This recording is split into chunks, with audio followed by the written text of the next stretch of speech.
الخسارة نوعين. زين. اكو خسارة مادية وخسارة معنوية. بس المادية سهلة. الخسارة المادية ماكو واحد بينا يحبها، بس تبقى المعنوية اكو شخص يحبها واكو لا. فأنا أحبها، أو أقول أو أعبر عنها بطريقة ثانية إنه أنا أحب حزن. أنا ما رايد مشيتك، بس وداعا أنت يا أغلى خسارات اللي عشتها. أنا الهاب ما ودعتك هوايك وأشياء ظلت ما قلت، ما كان بقول لك أبقى لتروح، المهم تذكرني.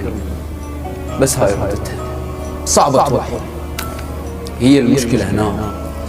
ويمكن ما أظل عايش بلياك، وإذا لا سامح الله نقول ظليت لا نحسبني يعني مقصر وياك، لا عدلين ما مقصود موت، بلكت قاسم الله ونلتقي هناك. وما دام الروح راح تروح وياك، زين ما اوصيك بالك علي من تكبر تبدا عيونك تخون، تجي تاخذ عيونك وتشوف الله. ये चाहने की आस ने धरा धरा शिकस्त ही हुआ।